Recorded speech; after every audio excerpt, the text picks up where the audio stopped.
is money. It's nothing. Ballin'. Premium or nothing. When them or nothing. Now you know. Now you know. Now you know. Now you know. Forget what I know. Yeah. Iba. Apa. Yabo. Iba. Iba. Apa. Yabo. Iba. Iba. Apa.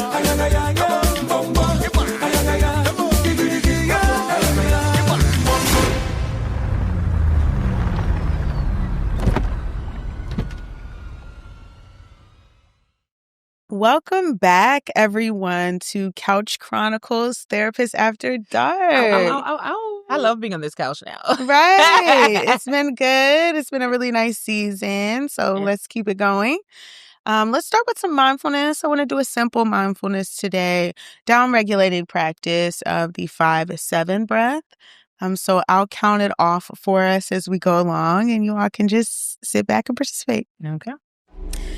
I'll ask that you get into your mindfulness position. You can close your eyes if that feels good to you, or just take a low gaze. Notice your body on the surface beneath you. And make any final adjustments for comfort before coming into stillness. We're going to be practicing the 5-7 breath today. Inhale for 5 and exhale for 7.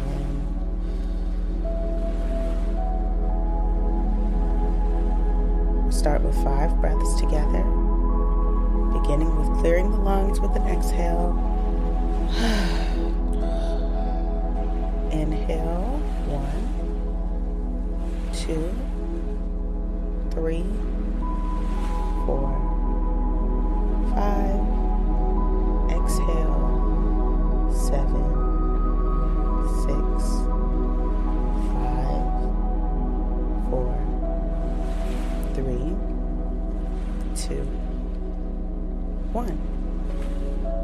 Inhale, 1, 2, 3, 4, 5, and exhale. 6, 5, 4, 3, 2, 1. Inhale.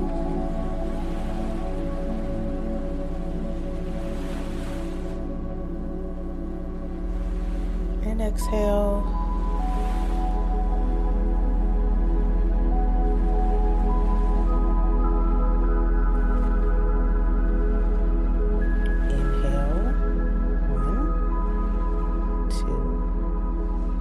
Three, 4, 5, and exhale, 7, 6, 5, 4, 3, 2, 1. Last breath. Inhale.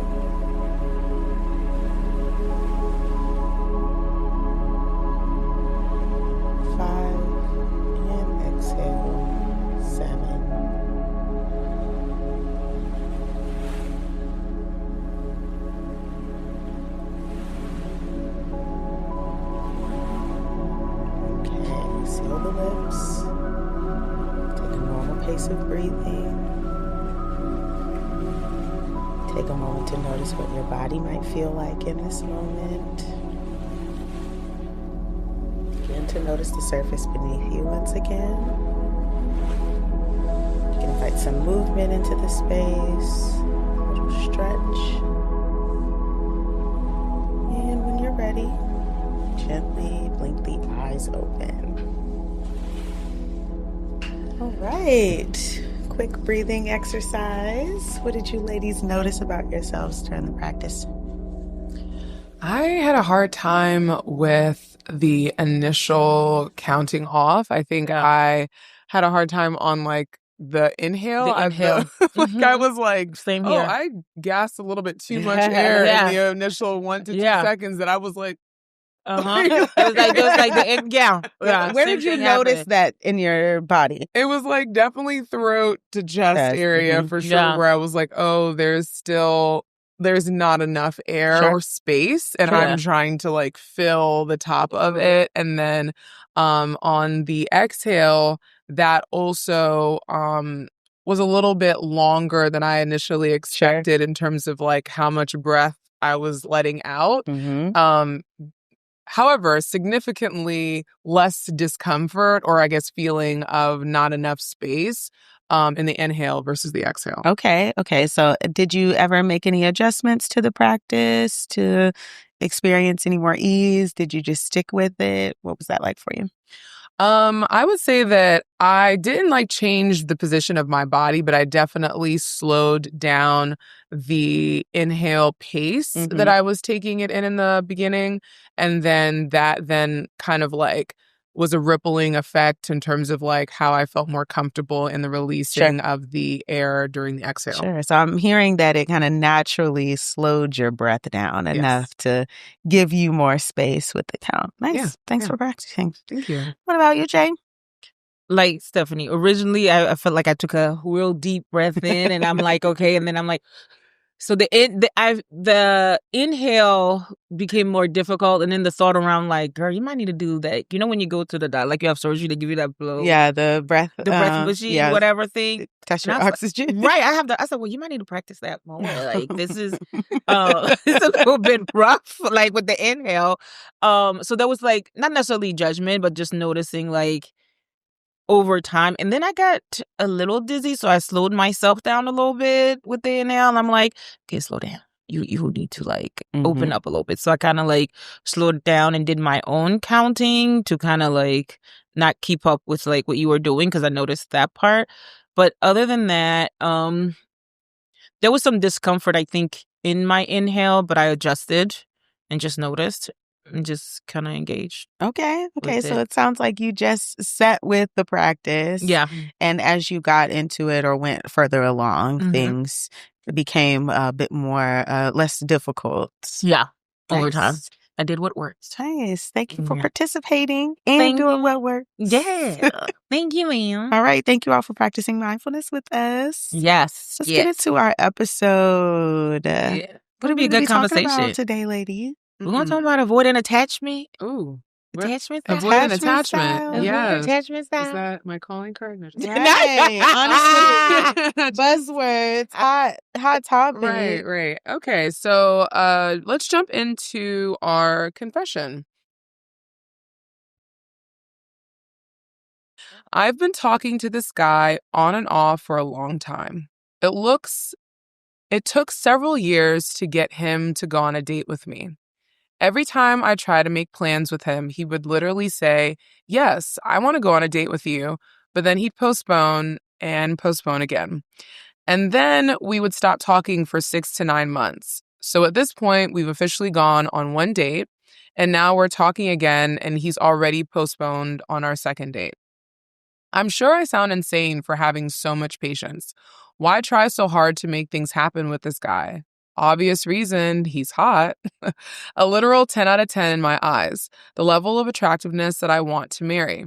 After all this time, all this standoffishness, always showing just barely enough interest to keep me thinking that we could be something someday, it has finally dawned on me that he's got the avoidant attachment style. I myself have a secure attachment style. Interesting. I'm single and actively looking for a serious relationship, ideally with someone I could see myself marrying at some point in the future.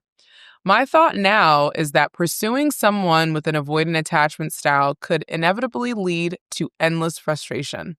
If I keep trying with this guy, he'll keep running away and breadcrumbing me. The simplest thing to do is cut him off permanently, and I think most reasonable minds would agree I should do this. But I just want to ask if it is possible for avoidant types to be in successful relationships. If so, how does their partner deal with their attachment style? Details you probably won't want me to leave out. I'm a guy. He's openly gay, and so am I. So there's no issues with either of us hiding in the closet or anything sketchy. Also, there's an age gap. He's the younger one. But for the sake of this discussion, let's please not chalk up his behavior to immaturity. Well. Thoughts, folks? Interesting. I have questions for the confessioner, I guess. I am curious about what makes them feel like they have a secure attachment style, particularly with like receiving breadcrumbs. That is often aligned with a more insecure attachment style. But yeah, let's get into that conversation. What is even avoidant attachment? Yeah. I mean, first of all, Jay, your face is doing a lot of things. I don't want to jump that. What are your thoughts on this person reporting on their relationship? There's a reason why a lot of people are single. That was my thought. Please speak more. Because I think the humanness out of dating actually comes out where we are in our head about people and trying to like figure people out and what does this behavior mean? What does this mean? When the truth is, to your point, an insecure person actually starts to really point out how different behaviors can be of something. Yeah. A secure person would say like, hey, I'm interested in seeing you more, but I don't see that you haven't called, or are we good? Yeah, or are you're you not still showing interested? And if the person said yeah or nay, like it wouldn't be this like, you wouldn't be breadcrumbing it's investigating. It's like it's categorizing, like you're saying, trying to figure out what it is. Also, a question that comes to mind is, aside from the physical attraction, they fit the aesthetic of the person that I said I was going to marry. And that was also the concerning thing to me too, right? Like, thing to me was there was not a lot of substance within the relationship, but you have equated this to someone that you want to be married to. Aesthetically. So it's an aesthetics thing. So how secure is your attachment when you're not even really looking for those more in-depth connections? Yeah, so shallow, like this person is kind of thinking about, for them, they have a list of hot items that they want, or characteristics or traits they want from their partner. And for them, it is physical stuff. So they're banking their whole relationship on that thing being met.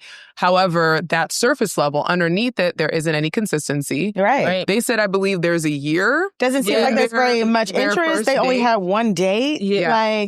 But here is the thing also, right? A lot of people want to be in a relationship, get a relationship for the list that you have of what a partner should be and how they, what you're desiring in a partner. Some of these things, you'll be amazed how a lot of them focus literally on physical trait and aesthetics rather than values and character. Yeah. And I think that's where we miss the ball. Is like, there's nothing wrong, by the way, by having a physical trait requirement, but be very mindful. If that's your top main focus, then the other things, emotional connection and the other core values, you may be as it relates to, and just be open for that being something that's not met. And also, if you letting a year go and still trying to figure out where you stand with somebody, to me, that's absurd. And that's the attachment part where it's insecure. That's it. So after 3 or 4 dates, 3 months, whatever it is, if it doesn't work, keep moving. Don't make this person your only option. But you're spending a lot of time trying to figure them out or categorize them. That's the part where it's a concern for us. I'm going to add to the fact that you said that the year timeline, right? Yeah. This person, the person that wrote in this confession, is engaging in what I will talk about later, which is an activating strategy that's keeping them in connection with this person that's not giving them subsequent energy back, right? They're thinking about it. They're categorizing. They're trying to figure out what's going on. And all this thing does is keep the body continuing to seek out this person, want this person, despite the facts, the reality. And the truth is, it's like a slot machine. It goes back to what is wrong with me. Right. that you are not committing to me, that you don't see me the way that I see you. So now part of avoidance and deflecting is that let me put the issue as you're the one with the issue. Sure. You're the one with the problem. Because that's what it's reading.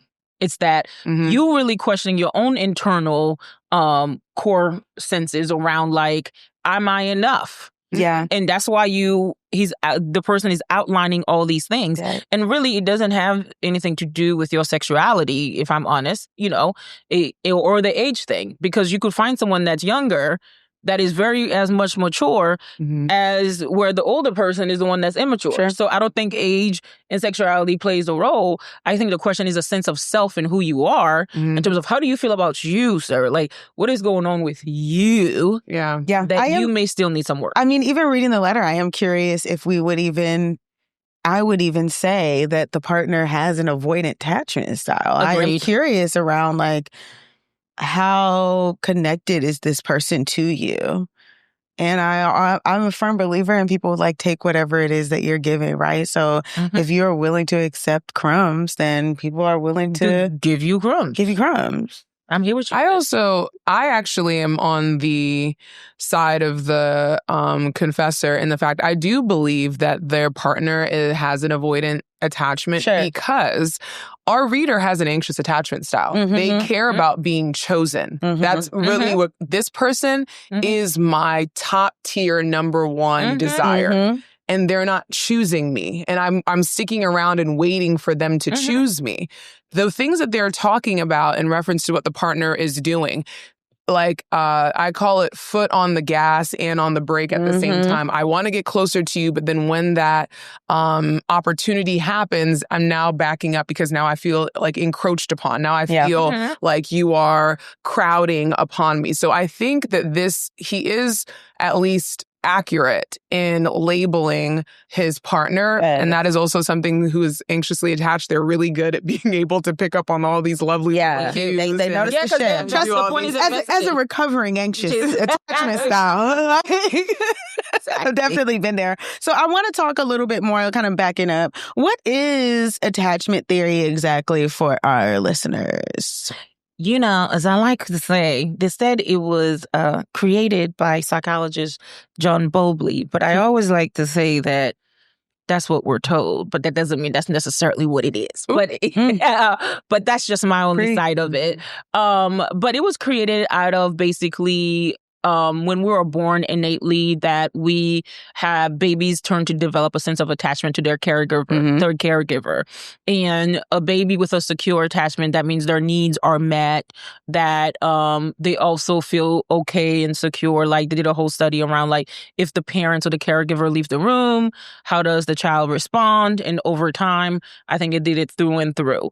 Now, how this plays a role in terms of relationship is that someone who was raised in a household where their basic needs were not met. It's not only physical needs, it's also emotional needs as well. So someone who, a baby who had to cry longer before they were picked up or before they were fed, or who stayed in soiled diapers for a long period of time, most likely will end up developing an insecure attachment style. And or if you grew up in different type of volatile home, or if your parents were gone for a long period of time, there's no explanation, they were just in and out. I think that can on the develop. other side of that too, right? Like parents like over coddling and over correcting as well, right? Yes. Like Can not develop an allowing insecure side. So that would be like that other side of not necessarily neglect, to kind of like that hovering or helicoptering. Overcrowding. So attachment theory is the study of how babies, adults attach and bond with their loved ones, with the people that are important to them. This is your parents, these are your cousins, these are your friends, these are your coworkers, this can be your spouse, this can be a lot of different things. And so you talked about people who are securely attached, they had an upbringing where their parents were available to them both physically and emotionally. yeah. Right. And They also were give them a attuned- sense of autonomy. Right. They were Support. attuned to them, right? When they cried, when they came to them with problems, they were listening to them. They were able to give them some solutions while also providing them the space to figure it out on their own. Right. Exactly. Versus somebody who is insecurely attached, their upbringing is kind of riddled with Unpredictable. chaos, stress, unpredictability. And that hovering that Tyler's talking about. Right. The overcrowding. So the baby or the child or the teenager, it is not given the space to make mistakes. Sure. They're not To given learn. to learn through, frustration. They develop an anxiety about their ability to belong, their worthiness, their pretty much their identity in life. Made to feel like their thoughts and their views don't matter as much. And also that there's a dependability on others to fulfill my needs. That need, yeah. Or count on me to fulfill my needs. So let's talk about that a little bit, right? The avoidant attachment style specifically. How do we maybe develop that? And what does that usually look like in our romantic relationships? Ooh, I can talk about that as the resident avoidant. So one of the ways in which that avoidant attachment develops specifically is when your parents were either put a lot of emotional weight on you. Right? They may have talked to you a lot about their relationship issues. They might have vented to you about the issues that were going on at work. Your parents were also maybe very inconsistent in the ways in which they kind of attuned to you. Right? When you had a bad day, when you were sad, they were kind of neglectful. They didn't know how to kind of soothe you and things like that. Sometimes they would tell you to stop or get irritated with you when you would cry, or you would feel like your emotions were not going to be able to be held safely or securely with the people around you because of their own emotional deficits. You kind of pick that up. The idea of that they didn't care or it doesn't matter. Yes. Or they can't too. Or deal with it. They cannot deal with it. I think that shows up too as well as sometimes as parents just being preoccupied. Preoccupation kind of can sometimes cause this unintentional neglect. Yes. Your systemic things. My parent has several different jobs, or my parent is just having their own experiences, their own traumas, their own challenges, triggers, parents feeling overstimulated. And so sometimes it is unintentional, and we still, the aftermath can be not so great.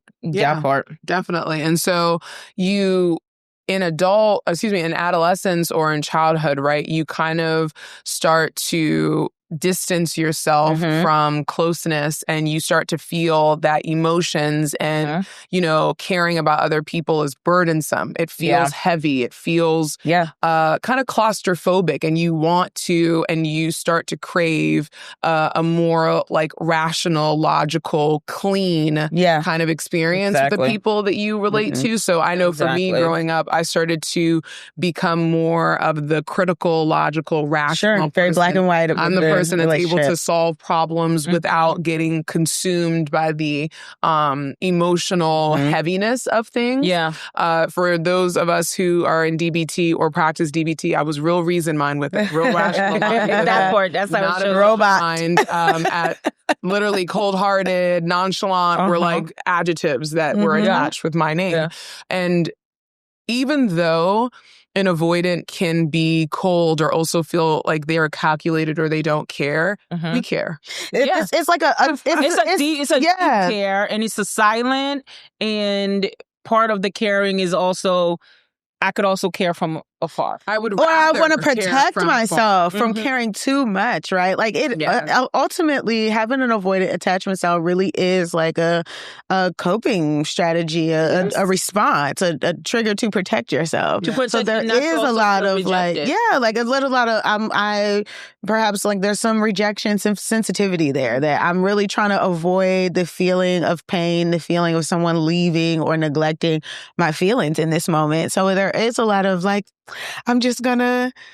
I like you. okay, but I'm gonna stay here. It's like, I like you, and that, like, I like you. Let's wait like 7 to 10 business days for that to like settle in, and then let's move to the next step. Yeah. Because then if you start moving, then now I'm feeling overwhelmed because no one taught me how to feel this very visceral feeling that bonding and attachment. And fully participate in the relationship. Right. Like there's a thing that happens in our body. Like there's hormones, there's neurotransmitters, there's things that go off in us that when we bond with people, and when you don't have a secure kind of place to develop that experience, when someone else outside of your level of safety, like, triggers that in you, you don't know what to do with that. You feel like this is wrong. This shouldn't feel this way. Like you must be doing something that is not right. So then I want to leave. Right. Yeah. So back to the confession.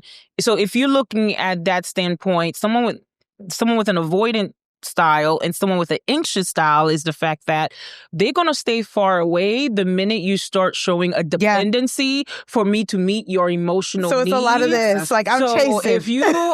If you keep calling me, if you keep wanting to go out, if you keep saying, hey, I'm not getting anything from you, or if you need that constant reassurance, an avoidant person be like, yeah, this is too much for me. I can't do it. Accurate. I'm literally, I'm trying to run out the house. I'm trying to crawl out the house. I'm trying to figure out how to get away because my system is very overstimulated and overwhelmed. Exactly. And it doesn't take much. That's also the very sad and also very kind of like unique thing about it. It doesn't take much for our system to immediately seek safety away. Right. And then part of that real quick, though, I wanted to add is also around the fact that an avoidant person, you also have to think about, was holding the weight of a lot of people's emotion on them. So when they get in romantic relationships and I get a partner that should be a secure and safe space, but doesn't feel like secure, and then you start telling me what I'm doing wrong, how I'm not showing up for you, how I'm not holding space, that's an avoidant person be like, yeah, okay. It's too much work. It's too much. I don't want to get in the way of your happiness. Yeah.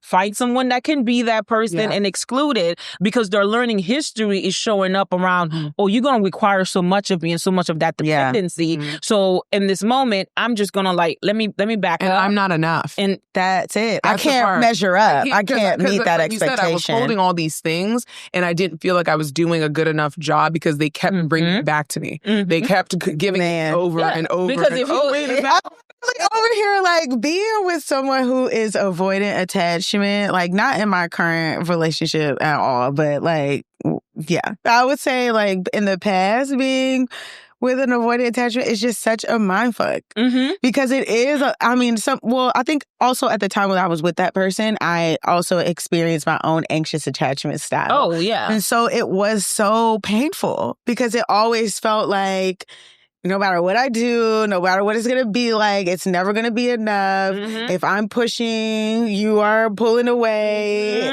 It's like a tug of war that kind of warps you into thinking like, it's me. It's you. Exactly. So for me, I'm a Leo, so I was on the disorganized side. My life. Well, yeah, I've so crazy because I always think that you're securely attached. Like I was literally when I was coming up here. I built it up, but back in the day, she's a runner. She's a track star. Yes. So back in the day, I was disorganized as F. Okay, so it was a little bit of anxious. Okay, I'm into you, But if you are not giving me what I want, all right, fuck it, I'm good without you. Even though I'm still like, okay. Or if you feel like I'm not showing up the way you want me to show up, and I'm like, okay, I don't want to disappoint you. Fuck it, just go.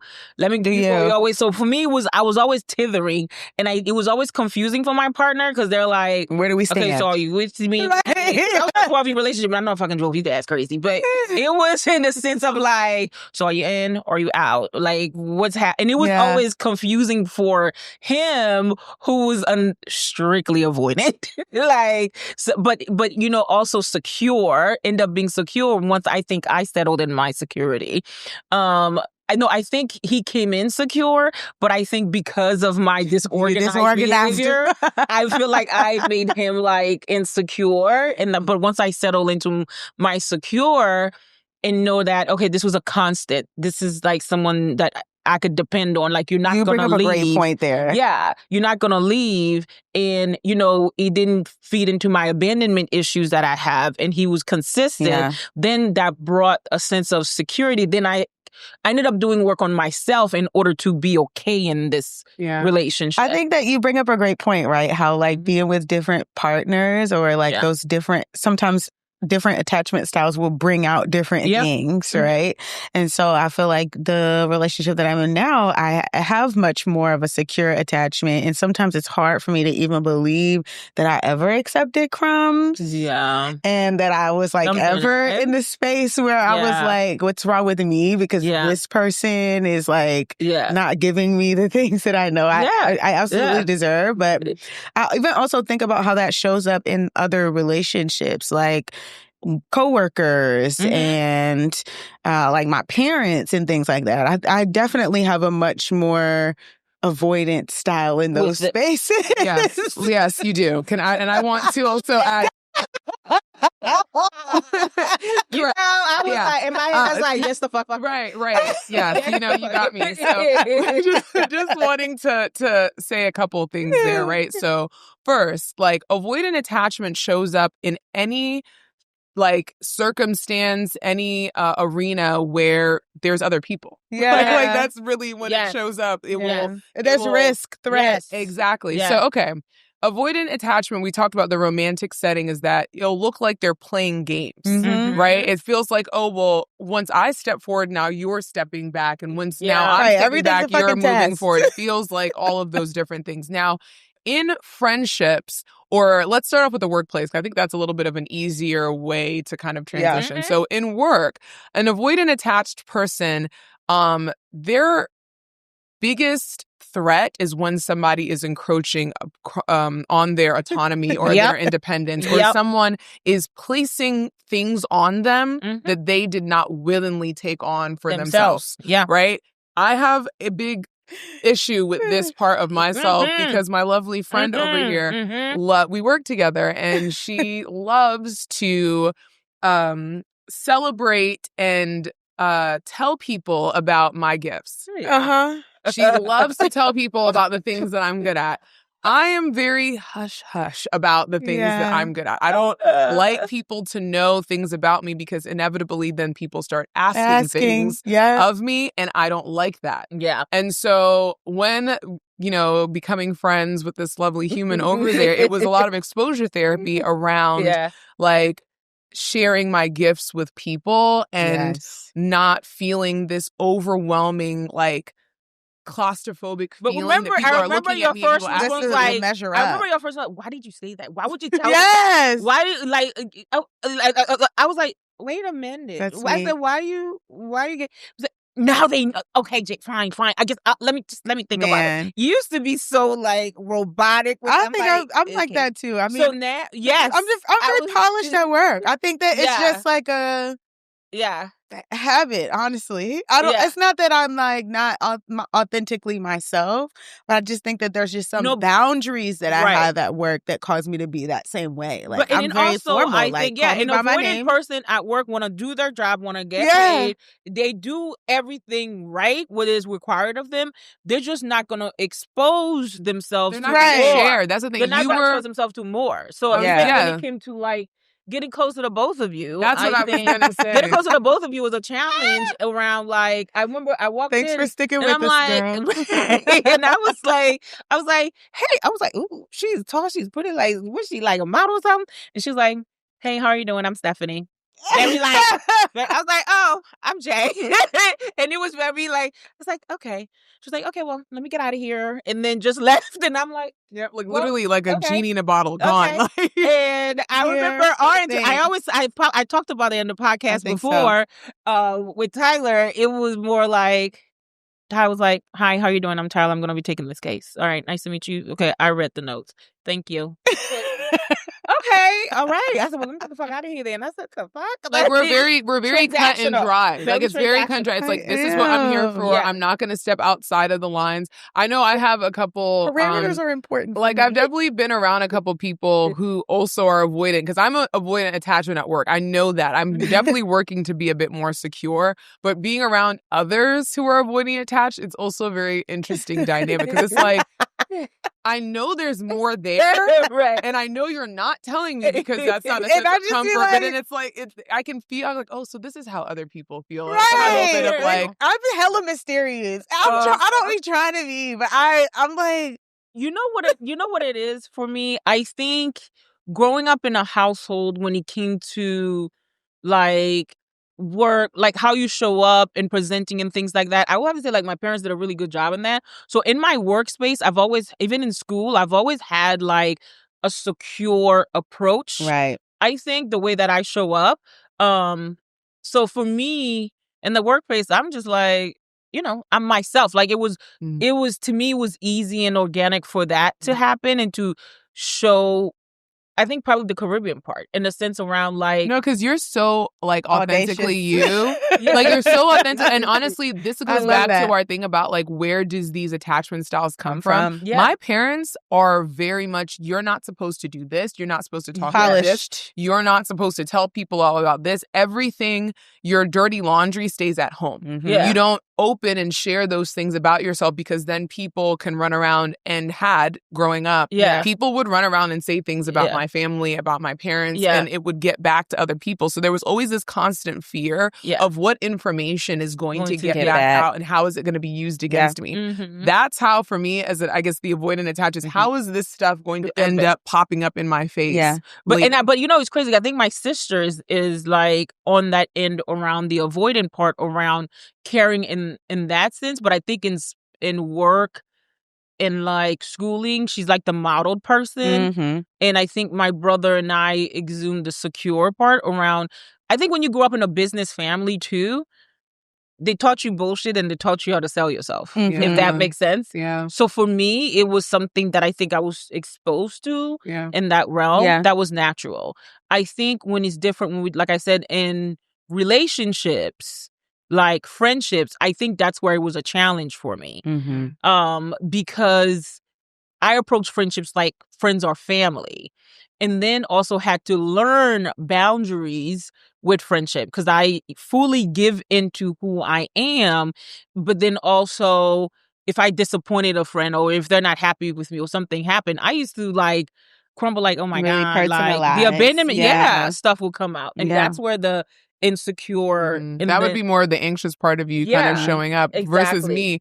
Friendships ending were so guttural to me, but I would never show it. Yeah. Yeah. That's what the avoid, like it would hurt me so deeply. But initially there would be that phase of like, I know that I didn't do anything to like add pressure or break or do anything that was too much for this relationship, right? Yeah. But in the way, there was this kind of back and thing was, is it that I'm not enough in some way? Yeah. But that is so painful It is. to like experience or to come in contact with that you just end up trying to get away from it and just Yeah, like sure. suffocate that feeling until you sure. don't like feel it anymore. Yeah. Because I've had some really like like really hurtful friendships Yeah. like crumble, and it really like pulls at the fabrics of like my security in Security, terms yeah. of like you know how I show up for That's other a confirmation sometimes too. Like, see, this took is me a why long- I. Yes, no, it will protect validate myself. sometimes, but it also will took me a long time to sometimes realize that even though I do have avoidant tendencies in like certain relationships, I was also very secure, and other people showed up with other attachment styles that would then push me to that more Mhm. avoidant Right. space. Mhm. No, I think in my friendships, I didn't learn. I was super anxious, I think, when the way that I approach it. I went through a season where I literally, in my 30s, it was a huge blow up with a lot of group of my friends. It was a common thing. Mhm. I literally ended a lot of friendships or separated myself from it because of petty and foolishness and fuckery. And then also because of the fact that I found myself chameleoning who I was, which is the anxious attachment part, like changing who I am to fit different into spaces, Yeah. and realize this wasn't me, and that being me was not okay for them, Right. since they have rejected me. Mhm. So it came to a point for me where it was like, okay, if someone cannot accept who you are, Right. it's more than okay for you not to be friends with them. It's more than okay. It's not that you have like shit towards them. I had a friendship who I've had in like middle school. We were really tight. I'm even like the godparent to her son. Something happened, even till this day as I'm talking to you, You don't know. I don't even effing know. I've had that experience too. And, you know, we even went to a mutual friend's wedding. You would think we never knew each other, like literally worked past each other. And I remember the friends group used to be like, well, you know, this person always give a warning. And it came to a point where I realized you actually don't care anymore, Jay. Like, this is their thing and not your thing, and being okay that people don't have to, you know, some friendship was just for the season, that I didn't have to change who I am, and that they're actually insecure and they don't respect me in terms of how I approach, and it's more than okay in how they view friendships, right? So I had to, and it really, to build a secure towards friends, it really hurt for me to be okay with people leaving, and that people leaving does not mean something is wrong with me. I think that's the good point, right? That it is not a painless journey to becoming more secure. Yes. I want to back up a little bit too, right? Because what is maybe some like avoidant attachment language that we might hear in relationships, like stuff Oh, you're like doing too much right now. doing too much, or like what was it? You being dramatic, you overreact. Or not even that. Like going with the flow. Go with the flow, laid back. Laid back. Like I'm I don't like nonchalant. to put labels on things. I want to see where it goes. Yes. Right. I want to see where things go. I don't want to put labels on things. Like, honestly, I think it's you. You're doing like You're doing too you're much doing right too much. You're putting too much pressure on It's not things. that deep. Why you always gotta label? Like, it's just, there's always this othering, putting it on the other or the person. part is like, I just want peace. Yeah, I be just my want peace. I just want peace. I don't want no chaos. You doing too much right now. It can also sometimes look like with avoidant attachment and anxious attachment style, or maybe even sometimes like avoidant and avoidant style.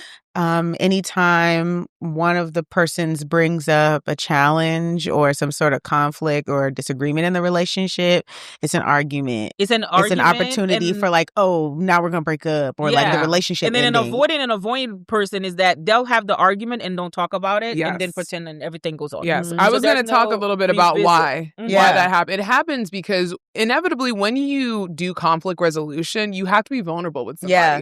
So for somebody who's avoidantly attached, you're now bringing me back in contact with the space that I want to so badly get away from. Yeah. So, because in order for me to be open to you, I also have to open myself up to like your fragility and my own. Yeah. And so when we are like having a resolution, I cannot help but feel overstimulated and overwhelmed. And it then I start doing deactivating strategies, which is just like things that create space. Yeah.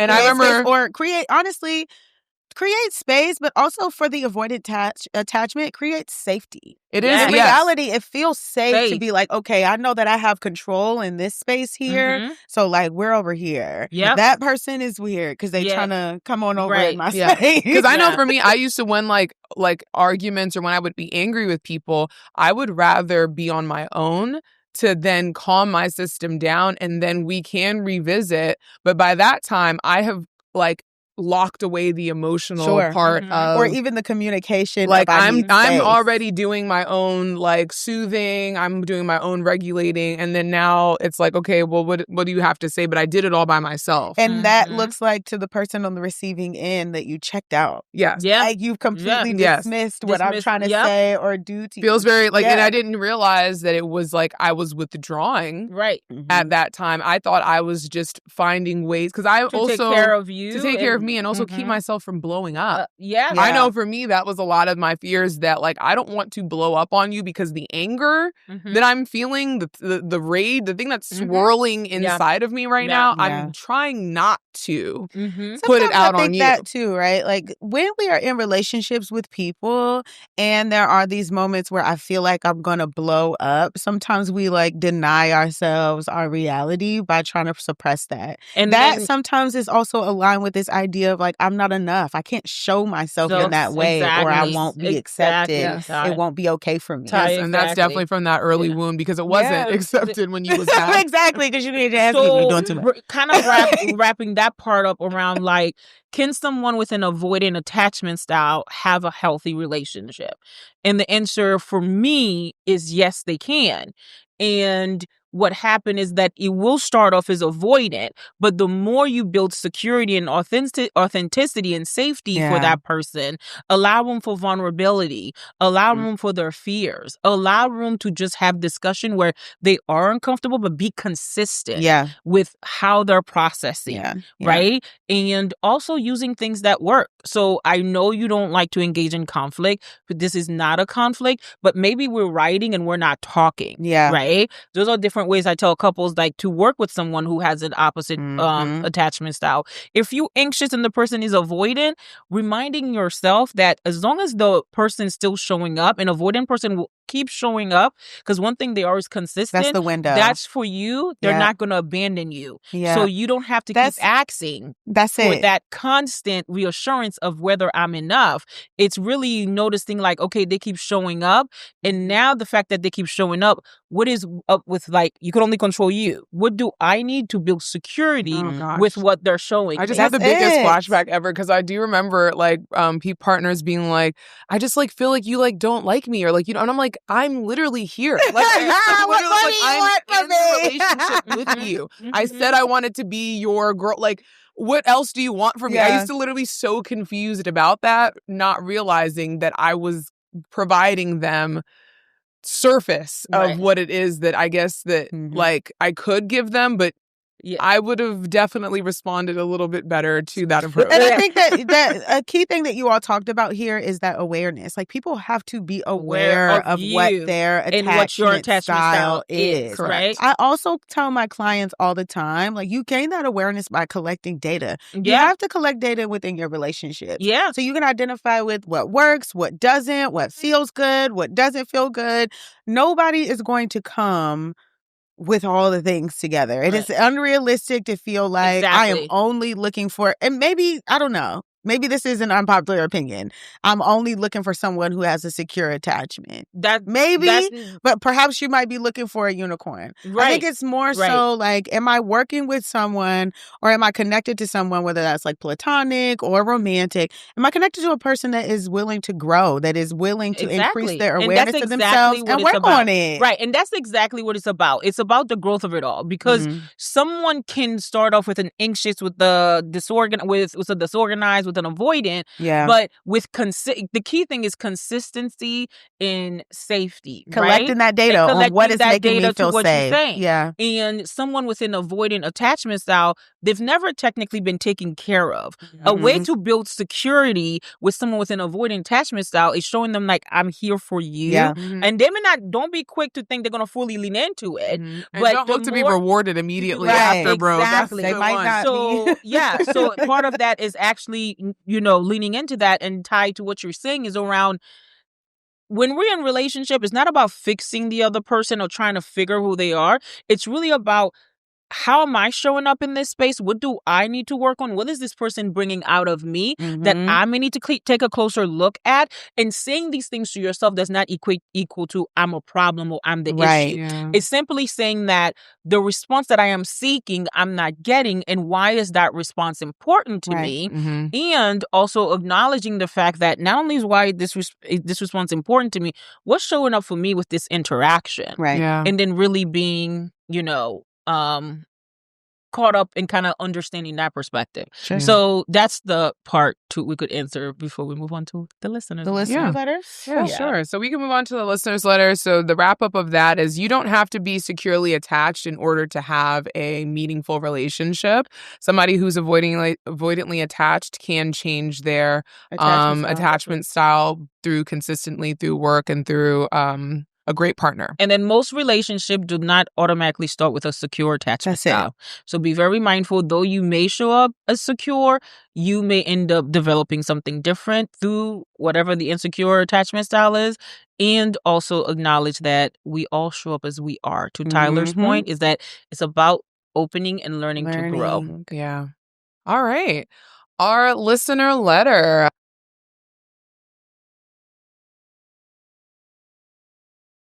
Hi, I've been low/no contact with my family for years due to a toxic upbringing. My dad is an alcoholic, my mom is a narcissist, and their constant fighting through me caused a lot of harm.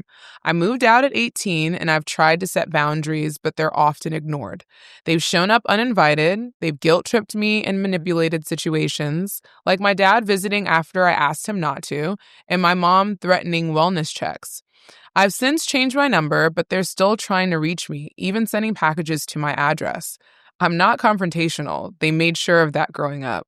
But I feel like my distance should speak for itself. Do I owe them a formal explanation, or is it okay just to move on in peace?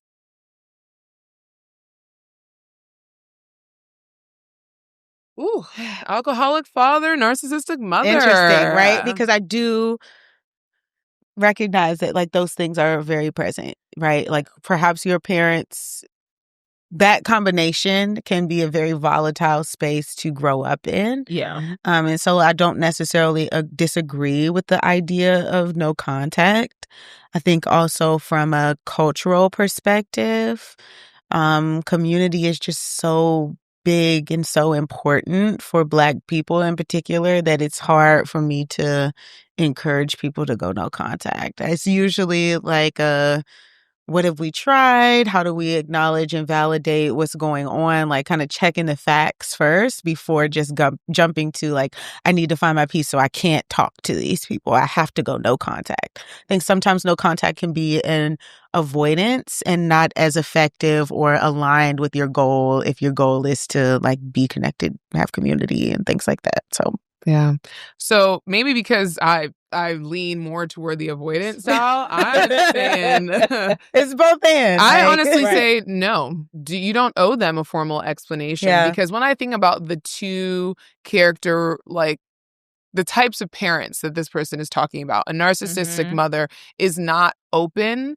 A narcissist, forget the fact that accountability is not going to be there. They're not open to accountability, taking accountability. Yeah. They're not open to hearing a different narrative than the one that puts them in a certain light. Yeah. Right. And they want what they want over your needs. Like literally. And then an alcoholic father, he already has some deficits in his ability to be unpredictable and unavailable. Right. That's his availability emotionally, his availability even like physically because of how long he's been in his addiction. Yeah. All of those things are very limited. So when you giving them an explanation would only open the door for more disappointment, more kind of like honestly re-traumatizing. Yeah. Because I can imagine that you have been in places from when you were younger trying to explain to your parents what you needed for them. But as they said, I'm not confrontational because I was never heard. Yeah. I was never validated. So I say no. I think too, like to the point of that, right? Like I'm not confrontational. There is room to think about when it is appropriate to be confrontational. And perhaps you're right about the fact that like his parents not being in a place to receive. So what is the point of continuously setting this boundary and continuously trying to say that I don't want to have contact? Well, I agree with everything that you guys are saying. And also, if you're in a season and a time where you need time to do your healing and have that separation from your parents, it's more than okay. Yeah. And being okay with that. to your point, you don't owe an explanation. Giving an explanation would just feed into a narrative, like still trying to convince them Mhm. or still trying to convince like, hey, I need this. Sometimes it is actually giving yourself that. So the no Yeah. contact, I know it's tricky, and at the same time, if you find yourself being triggered or still not having your boundaries being respected. Yeah. I'm even seeing this person writing in the letter as like you are having your own emotional experience around Yeah. what it means for you to accept that Yeah. like this is what I'm gonna get with my Yeah. parents. And so Yeah. that's a hard thing. Yeah. It's really difficult to accept that like there's probably love there. Like these are the people that brought me into this world. So there Yeah. is some guilt. There And I is. think And that then be okay with yeah, that, that's what I'm right? saying. Like for this Yeah. person, I think that it really just is a matter of like if this aligns with your values, stand up, stand on 10 Exactly. toes, And and this is what it is. Maybe I'm feeling a little bit of like fragilization toward the person, but like when you're in that type of dynamic, you don't have identity that is not like Wrapped up porous. in that. No, yeah. but no, I mean like your identity is porous because your mother and your father have told you and literally hijacked who you were meant to be. Mhm. Who they Mhm. told you that you were supposed to be. So to me, I think that I'm proud of you for even being able to take the steps to create the space. Exactly. Because I Yes. think about it a little bit like Exactly. a DV Yeah. relationship. Sometimes Yeah. the escape part, the separation part It's is the very most painful dangerous. thing. Yeah. And there volatile, is always a like trying to reintroduce or Yeah. to unite Mhm. all the time. So it's Yeah. like it's a constant kind of like reassurance and validation to you Yeah. whenever it's brought up that you know what, no, the things that I need are still important. Yeah. The things Yeah. that I said that I require are still important, and I'm accepting that they can't give it to me despite the fact that they want me to show up in a particular way in order for me to get Exactly. a certain version of love that they gave me all my life. Right. And Exactly. then also them not giving it to you does not equal you not Don't deserve loving it. them or they not loving you. Yes. You can still have love and express love for your caregivers and people who raise you without that love being self-sacrificed. And I do think it is hard, right? Because I think for our listener, perhaps they know that, right? Yeah. And maybe that is not the narrative that the parents will ever be able to understand. and be because okay that love they won't- looks a particular way to them. Exactly. But being okay is that constant radical acceptance of like people have got their limitations. Like this is not, I think that also kind of talks a little bit about what we talked about earlier, that having more secure attachment. Like people's shit is their shit. Yeah. That part. That part. Yeah. Good Wonderful deal. conversation, guys. Yes, I really enjoyed this. Yeah. So we are going to wrap up. We would love for you guys to send us some more confessionals, send us some more letters about things that are going on. Where can they reach us? They can reach us at couchchroniclestad@gmail.com. Well, it was great having you guys on the couch. See you guys next time. Bye, guys.